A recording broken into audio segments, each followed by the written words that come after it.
할렐루야. 오늘도 은혜롭고 복되고 좋은 날 허락하신 주님께 감사드립니다. 오늘은 마가복음 11장 말씀입니다. 먼저 제가 읽어드리겠습니다. 그들이 예루살렘에 가까이 와서 감람산 벳바게와 베다니에 이르렀을 때 예수께서 제자들 중 둘을 보내시며 이르시되 너희는 맞은편 마을로 가라. 그리로 들어가면 곧 아직 아무도 타보지 않은 나귀 새끼가 매여 있는 것을 보리니 풀어 끌고 오라. 만일 누가 너희에게 왜 이렇게 하느냐 묻거든 주가 쓰시겠다 하라. 그리하면 즉시 이리로 보내리라 하시니 제자들이 가서 본즉 나귀 새끼가 문 앞 거리에 매여 있는지라. 그것을 푸니 거기 서 있는 사람 중 어떤 이들이 이르되 나귀 새끼를 풀어 무엇하려느냐 하며 제자들이 예수께서 이르신 대로 말한대 이에 허락하는지라. 나귀 새끼를 예수께로 끌고 와서 자기들의 겉옷을 그 위에 얹어 놓으매 예수께서 타시니 많은 사람들은 자기들의 겉옷을 또 다른 이들은 들에서 벤 나뭇가지를 길에 펴며 앞에서 가고 뒤에서 따르는 자들이 소리 지르되 호산나 찬송하리로다 주의 이름으로 오시는 이여 찬송하리로다 오는 우리 조상 다윗의 나라여 가장 높은 곳에서 호산나 하더라. 예수께서 예루살렘에 이르러 성전에 들어가사 모든 것을 둘러보시고 때가 이미 저물매 12 제자를 데려시고 베다니에 나가시니라. 이튿날 그들이 베다니에서 나왔을 때 예수께서 시장하신지라 멀리서 잎사귀 있는 한 무화과 나무를 보시고 혹 그 나무에 무엇이 있을까 하여 가셨더니 가서 보신즉 잎사귀 위에 아무것도 없더라. 이는 무화과의 때가 아님이라. 예수께서 나무에게 이르시되 이제부터 영원토록 사람이 내게서 열매를 따먹지 못하리라 하시니 제자들이 이를 듣더라. 그들이 예루살렘에 들어가니라. 예수께서 성전에 들어가사 성전 안에서 매매하는 자들을 내쫓으시며 돈 바꾸는 자들의 상과 비둘기 파는 자들의 의자를 둘러엎으시며 아무나 물건을 가지고 성전 안으로 지나다님을 허락하지 아니하시고 이에 가르쳐 이르시되 기록된 바 내 집은 만민이 기도하는 집이라 칭함을 받으리라고 하지 아니하였느냐. 너희는 강도의 소굴을 만들었도다 하시매 대제사장들과 서기관들이 듣고 예수를 어떻게 죽일고 하고 꾀하니 이는 무리가 다 그의 교훈을 놀랍게 여김으로 그를 두려워함일러라. 그리고 날이 저물매 그들이 성 밖으로 나가더라. 그들이 아침에 지나갈 때 무화과나무가 뿌리채 마른 것을 보고 베드로가 생각이 나서 여짜오되 랍비 없어져서 저주하신 무화과나무가 말랐나이다. 예수께서 그들에게 대답하여 이르시되 하나님을 믿으라. 내가 진실로 너희에게 이르노니 누구든지 이 산더러 들리어 바다에 던져지라 하며 그 말하는 것이 이루어질 줄 믿고 마음에 의심하지 아니하면 그대로 되리라. 그러므로 내가 너희에게 말하노니 무엇이든지 기도하고 구하는 것은 받은 줄로 믿으라. 그리하면 너희에게 그대로 되리라. 서서 기도할 때에 아무에게나 혐의가 있거든 용서하라. 그리하여 하늘에 계신 너희 아버지께서 너희 허물을 사하여 주시리라 하시니라.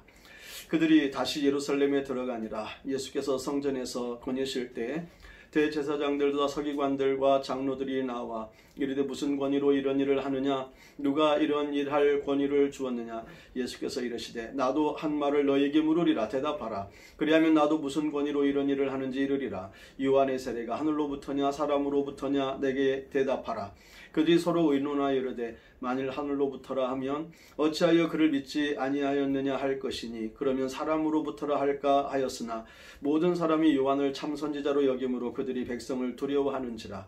이에 예수께 대답하여 이르되 우리가 알지 못하노라 하니 예수께서 이르시되 나도 무슨 권위로 이런 일을 하는지 너희에게 이르지 아니하리라 하시니라. 아멘. 예수님께서 여리고를 이제 출발하셔서 예루살렘에 가까이 오셨을 때 행하신 일입니다. 나귀를 끌고 와라. 어린 나귀를 끌고 와라. 어디에 있는 어떤 나귀인지도 말씀하지 않으시고 단정적으로 제자들에게 말씀하셨습니다. 근데 예수님은 단 한 번의 실수나 대충 말씀하시는 분이 아니시죠. 다 하나님의 뜻 안에서 이루어지는 일입니다. 스가랴 9장 9절 말씀에 보면 예수님에 대해서 어린 나귀를 타고 예루살렘에 들어가신다는 것을 예언해 놓으셨으니까 그 예언의 말씀을 따라 500여 년이 지났지만 예수님께서는 한치의 오차도 없이 그 예언의 말씀의 뜻대로 행하신 것입니다. 그러니까 예루살렘 입성은 정말 그 이스라엘을 로마에서 해방시키기 위해서 오신 어떤 다윗 같은 정치적인 인물로 오신 것이 아니라 이스라엘을 영적으로 죄와 사망에 매여 있는 백성들을 구원하시러 오셨다는 것입니다.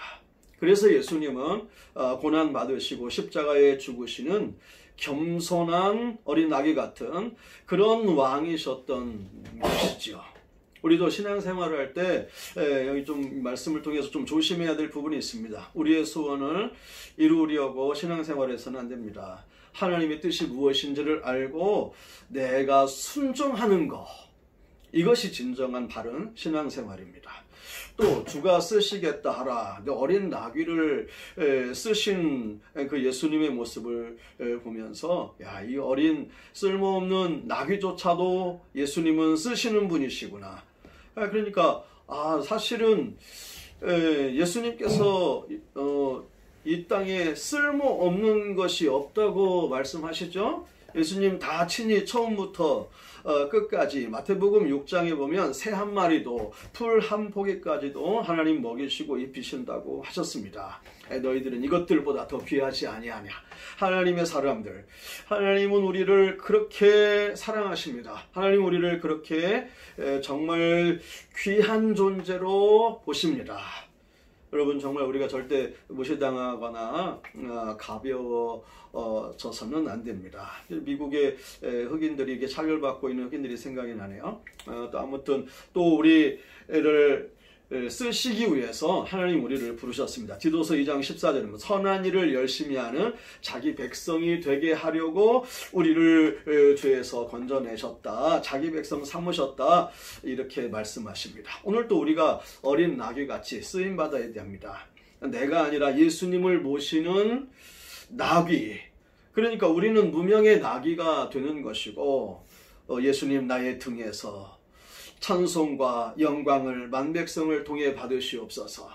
그런 자세로 주님을 섬기는 겸손한 어린 나귀 같은 종들이 되실 수 있기를 축원드립니다. 또 15절, 19절 말씀해 보면 예수님이 성전에 들어가셔서 행하신 일이 있습니다. 그것은 성전을 정결케 하신 일이죠. 장사꾼들이 정말 시장터로 만들었습니다. 예수님께서는 어떤 것을 보셨냐면 제사장들이 어떤 그 시장 상인들과 결탁해서 완전 그 강도의 구려로 만들었다, 이렇게 말씀하시면서 정결하게 하신 거죠. 그러니까 결탁한다는 건 그런 거죠. 뇌물이 오간 것이고, 뇌물이 오갔으면 그 뇌물을 또 보충하기 위해서는 강도가 되는 수밖에 없는 것이죠.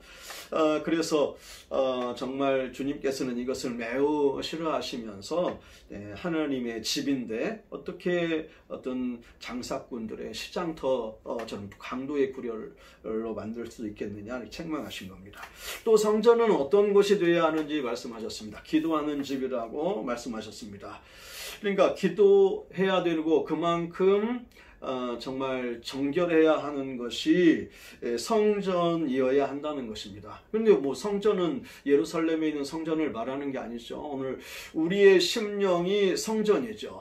예수님이 거하시는, 하나님이 우리의 주인 되셔서 우리의 마음에 거하시는 그곳이 참 성전입니다. 그러니까 우리 성전이 성전답기 위해서는 가장 중요한 건 정결해야 한다는 것입니다. 그러니까 정결하기 위해서는 탐심이 없어야 되죠. 탐심, 욕심이 잉태하여 죄를 낳고 죄가 장성한 즉 사망을 낳느니라. 그러니까 탐심이 죄를 범하게 하는 것입니다. 강도가 되게 하는 것입니다. 그래서 우리의 심령을 정결하게 하면 우리 마음 가운데 주님이 거하시고 주님이 우리를 다스리신다는 것입니다. 그래서 마태복음 5장 8절에 보면 마음이 청결한 자는 복이 있나니 저희가 하나님을 볼 것이요. 그러니까 주님은 어디에 거하시냐? 정결한 곳에 거하시요. 하나님은 성결하신 분이고 하나님은 거룩하신 분이시니까요. 그래서 그 하나님이 계신 곳에 우리가 나아가서 기도할 때 주님이 우리의 기도를 들으시고 응답해 주시겠죠. 여러분, 정말 우리가 마음을 정결하게 하는 것이 너무나 중요합니다. 그런 가운데 하나님 앞에 기도하는 겁니다. 욕심을 가지고 기도하면 응답받을 수 없습니다. 죄를 가지고 기도하면 응답받을 수 없습니다. 정결한 심령으로 그렇게 하나님 앞에 기도할 때 주님을 만나고 또 응답받는 은혜와 축복이 있는 것입니다. 우리 사랑하는 성도 여러분, 오늘 또 그렇게 겸손한 어린 나귀와 같이 쓰임받기를 원하고 또 마음을 정결하게 해서 주님을 만나 배웠고 또 주님께 기도해서 큰 응답의 역사를 보는 우리 믿음의 성도들 되실 수 있기를 축원드립니다. 기도하겠습니다. 하나님 아버지, 오늘 또 말씀을 통해서 어린 나귀를 통해 역사하신 정말 그 주님을 다시 볼 수 있게 해주셔서 감사드립니다. 주님 행하시는 일들은 너무나도 정확하십니다. 이 모든 일이 주님 뜻 안에 있습니다. 주여, 주님의 뜻에 정말 우리가 순종하며 따를 수 있도록 도와주시옵시고 또 쓰임받은 어린 나귀와 같이 저희들도 또 주님께 붙들려 쓰임받을 수 있는 그런 충성된 종들이 되게 하여 주시옵소서. 뿐만 아니라 정말 우리의 심령이 정결한 성전이 되기를 원합니다. 주님을 만나 배웠고 또 주님께 기도하는 모든 소원들 응답받을 수 있는 복된 저희들이 다 되도록 도와주시옵소서. 예수님의 거룩하신 이름으로 간절히 기도하옵나이다. 아멘. 우리 사랑하는 시온성교회 성도 여러분, 오늘 또 하나님 은혜 안에서 승리하는 성도님 되실 수 있기를 축원드립니다. 사랑하고